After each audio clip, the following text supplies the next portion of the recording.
पाठ 8 समीर सूर्य विवाद। प्रथम पैराग्राफ का हिंदी अनुवाद अंशिका चौहान। Yes sir.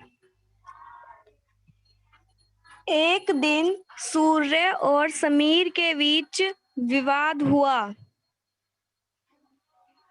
जो हम दोनों के बीच कौन श्रेष्ठ शक्तिमान है? समीर बोला, मेरे बिना प्राणी प्राण धारण नहीं कर सकते। मैं महत्वपूर्ण वृक्षों को भी जड़ से उखाड़ने में समर्थ हूँ। मेरे बिना वनस्पतियों का जीवन भी असंभव है। हाँ जी, एक दिन समीर और सूर्य के बीच विवाद हुआ। हम दोनों के बीच कौन श्रेष्ठ और शक्तिमान है? समीर बोला, मेरे बिना प्राणी प्राण मेरे बिना प्राणी प्राण धारण करने में समर्थ नहीं है। मैं महत्वपूर्ण वृक्षों को भी जड़ के साथ उखाड़ने में समर्थ हूँ। मेरे बिना वनस्पतियों का जीवन असंभव है। सेकेंड पैराग्राफ का हिंदी अनुवाद प्रियांशी। Okay sir.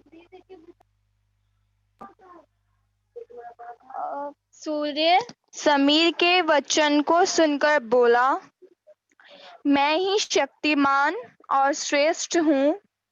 मेरे बिना यह सृष्टि अंधकार पूर्ण होता है।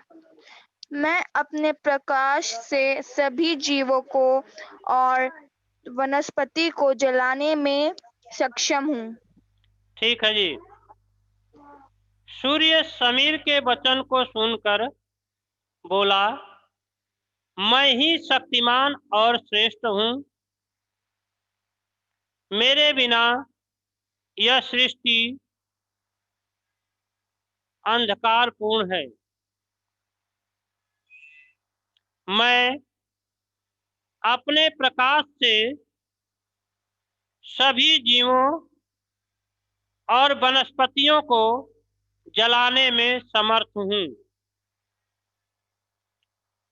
थर्ड पैराग्राफ का हिंदी अनुवाद अंशिका चौहान। Yes sir. यह सुनकर समीर बोला, आज ही हम दोनों के बीच शक्ति परीक्षण होगा। भाग्यवश उसकी दृष्टि एक पथिक पर पड़ी जो कंबल ओढ़कर जा रहा था। वे दोनों परस्पर विचार करके निर्णय किया, जो उस पथिक के कंबल को हटाएगा उसे ही विजय माना जाएगा। ठीक है जी। और लास्ट पैराग्राफ का हिंदी अनुवाद कौन बताएगा? प्रियांशी। Okay sir. पहले समीर वेग से बहा। समीर अपनी शक्ति का प्रदर्शन किया। वह वेग से बहा, लेकिन पथिक अपने कंबल को मजबूती से जकड़ा।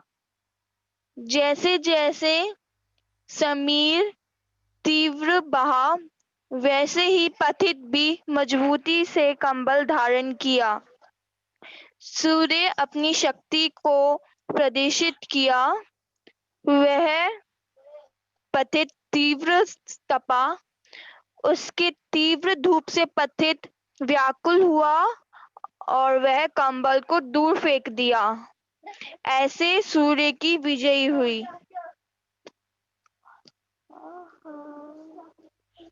हाँ जी, फिर से एक बार हिंदी अनुवाद सुन लीजिए।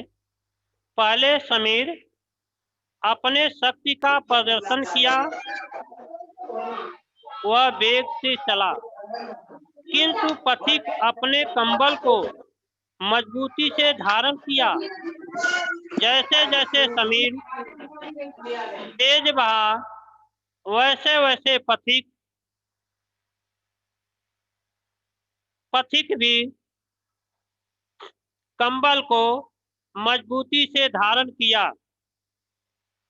इसके बाद सूर्य अपने शक्ति का प्रदर्शन किया, वह तीव्र तपा। उसकी तीव्रता के कारण,